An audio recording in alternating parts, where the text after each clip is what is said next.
Hello and welcome to our latest webinar. This time we're going to be talking about statistical terminology. Now, this isn't a webinar on writing hypotheses, but if you're making a hypothesis that involves some sort of statistical relationship, it's really helpful to know what you're talking about, and that's what we're going to be delving into today. So let's take a quick look here at our two learning objectives. We're going to look at a website that asks you to use some of these things, and then we're going to delve into what exactly those terms mean. So we're starting out with Commo 291's Week 2 assignment, writing your hypothesis and research questions. And this assignment, if we just look at it, it has a lot of text, but we can break that down into different bits. We have our preamble, which says, okay, the goal is to use knowledge gained from course research to write effective hypotheses and research questions for the course-long project. And that for the specific one where there's going to be a hypothesis and a research question that's written. Okay, so breaking that down, we now zoom in and we have some detailed instructions about the hypothesis. You will write a hypothesis that explores the statistical relationship of relatedness. Your hypothesis should include two variables that you would think would be related in your organization. Individuals within your organization will be completing a survey to assess these variables, so make sure each is something that an individual could take a survey to report on. These variables need to be abstract, i.e., not something you can count. Think about abstract concepts like satisfaction, attitudes, or feelings. So, uh, as an example, we're not talking about money like a question, how many dollars do you have in your pocket? That would be something that would be countable. But like, do you feel satisfied? Are you happy at work? Are you stressed? That is quantifiable in the sense that we can count up the individual responses for something, but each of the responses themselves is not quantifiable. Although some of these you can find ways to assess, like, oh, on a scale of 1 to 10, how happy are you? 10 being the happiest you could imagine, 1 being not at all. But that's a different way of going about it, whether someone considers themselves happy or not, versus trying to quantify that in numbers. And we have a formula that's given out. Variable 1 is associated with variable 2. This is your hypothesis. You are saying we're going to try and test whether X is associated with this. Now, note that it's not saying what type of relationship, because you can have a positive association where one increases, the other increases. You can have a negative association where one increases, the other decreases. So we're just looking at, is there some connection between these things at all? And then, of course, think about that 50-word explanation. That's actually not that long. It's a couple sentences, but you wanting to say, well, what makes you believe there is a basis for these being connected? Now, the second part of this assignment is to write a research question. It says, specifically, you will write a research question that explores the statistical relationship of group difference. Your research question will have two variables, a grouping variable and an abstract variable. If you're not sure what those are, don't worry, we're going to be talking about them in the second half. Your grouping variable should be a nominal or ordinal variable that can be used to separate your participants in your sample into two groups. Now, just to clarify, so in research, a sample is the group that you're actually collecting data from directly, like the people who fill out your survey. The population is a larger group, which they are hoped to be representative of. So, for example, if you have 10 people at your company fill out a survey, that is your sample. And if there are 100 people working for the company, they're the sample from the larger population of 100. All right. Now, they specifically mention gender as an example of a nominal variable you can separate people into. And we'll talk about more of that later. And so your abstract variable should be an attitude or feeling that you feel like your groups might differ on. This should be different than the abstract variables from the hypothesis. As before, individuals within your organization will be completing a survey to assess these variables, so make sure that each is something that an individual could take a survey to report on. And then again, we have a formula given. Will group 1 and group 2, however you're dividing those, report different levels of abstract variables. this particular abstract variable. And then they give you a sample question. Oh, will men and women report different levels of interest in interacting with employees outside of normal work hours?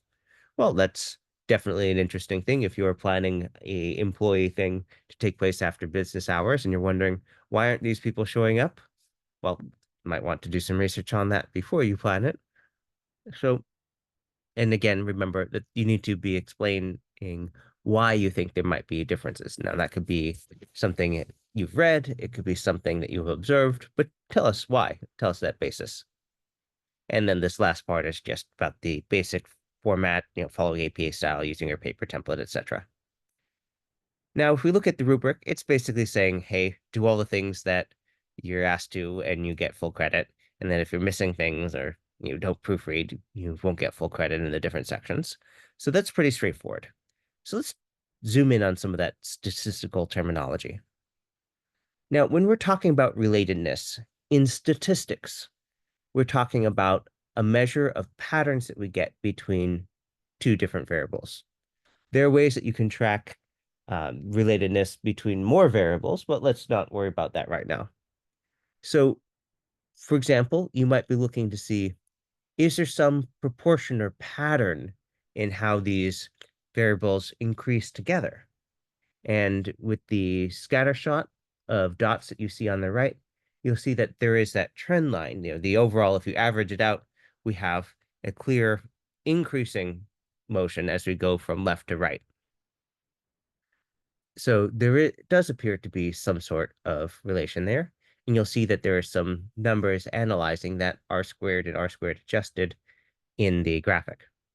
But sometimes the relationship isn't about a positive one where both things increase. Sometimes it's a negative relationship where one increases and the other decreases, in which case, instead of our line tilting upwards as we go from left to right, it would tilt downward. Now, if we are going to quantify that, there are formulas that you will learn and programs you can use to help do this. But in general, when we're talking R values, this is a measure of strength. On a scale of 0 to 1, 0 would be absolutely no relationship, and 0.1 would still be very weak. But as we approach 0.6, 0.8, 1, we get an increasing measure of strength, a measure of the relatedness strength. Now, there are also a lot of other things that may happen because very rarely are there only two variables that are tracked. And there are things that, going back to this earlier question about, interacting with employees outside of normal work hours. If we add an additional variable to track in the survey, like having kids and perhaps being the primary or only caregiver for the kids, that might have a significant impact. So we call those confounding variables because they can have an effect that changes the relationship between some other variables. And that's where we're doing things like having the R squared and the R squared adjusted to try and get a sense of, well, how much is this the thing that we think it is? Because there could be other variables that are being tracked that are actually having it and they just happen to go together. All right, so when we're looking at that, we just talked about R values. There's also R squared, where we're using what's called the coefficient of determination. And this is a way to quantify mathematically how much of the variance in the dependent variable that we're tracking can be explained by the independent variable. And we use a regression model for that. Now, one of the best examples for this is when you're trying to see, are things moving together, like in investing? So if you buy stock or your retirement plan invests in stock, usually you're not buying a single stock. Often you're buying a index fund that's trying to approximate a group of stocks. And so when we talk about things like the NASDAQ, the Dow Jones Industrial Average, the Standard and Poor, those are all ways of grouping together these different individual stocks in a way that makes it more manageable to track or track at a glance. And so when you are buying into an investment fund, it's usually not buying all the things in the Standard Poor. That would be a whole lot of fees, but trying to group a set that will approximate that. And we can measure how well it approximates that with the R squared value. And so you'll often see charts involving that. And just to rewind, R is measuring the correlation between variables.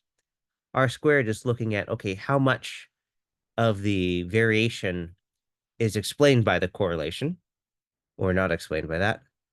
And then the adjusted R squared is trying to take other variables out of the equation and see just how much is the strength between these specific things.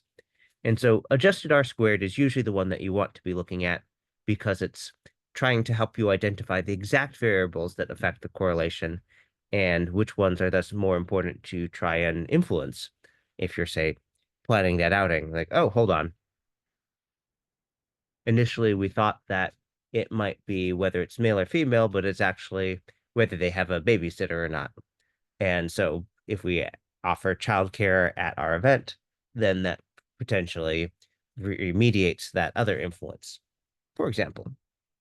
Now, there's also this research question where it asks you to explore the concept of a group difference, or specifically the statistical relationship that we call group difference. And again, this is a very common task in statistics.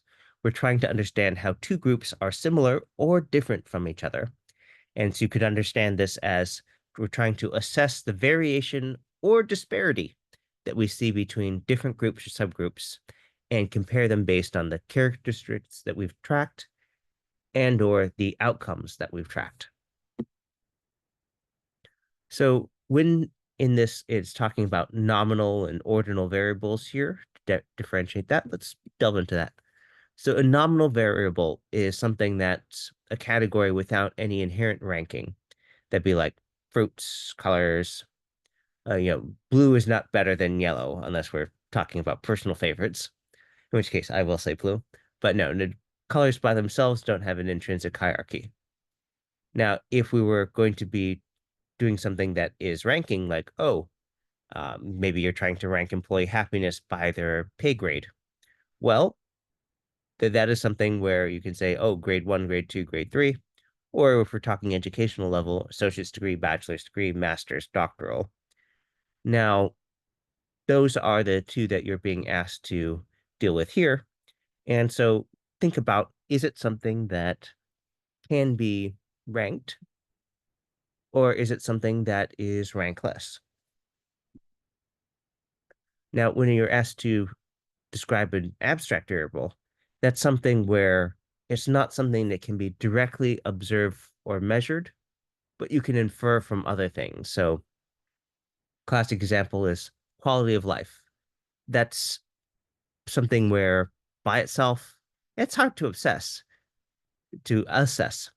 But if we look at, okay, how much wealth do they have? Are they employed? Are they healthy? In general, that combination gives us a proxy of, do they appear to have a good quality of life? Now, they might not subjectively agree on that, but that's one of those reasons why it's not something that lends itself well to being directly observed or measured. And so we infer it from other things. It's like the question of, do children make you happy? Well, there are lots of times in parenting where it might make you miserable or sleep deprived or both. And so it's not something that you can usually track in the moment and say, oh, this is the totality of it. But you might take a number of things and sets of measures and try and arrive at that. So just to review what we were talking about today. So we looked at this assignment from Commo 291 about writing a hypothesis and research questions dealing with statistical terminology. We broke down the different tasks here, and then we delved into some of the exact things that it's asking you to choose and write about, like the concept of relatedness, how to measure relatedness and interpret the numbers, the use of R squared and the adjusted R squared to really delve into the correlations between variables and take independent variables into account. And then also we looked at the concept of group difference and how to code different variables and classify them as nominal, ordinal, and more. Now, intervals, very briefly, because I got a question about this. An interval question would be something that has equal intervals, but has no innate zero. So temperature, Fahrenheit, Celsius, a degree in Fahrenheit or Celsius is equal, but there's not like 0 degrees Celsius is not a scientific, oh, this is an immutable, a lack of things. There's still motion going on in there. It just happens to be the temperature where in certain conditions water will freeze.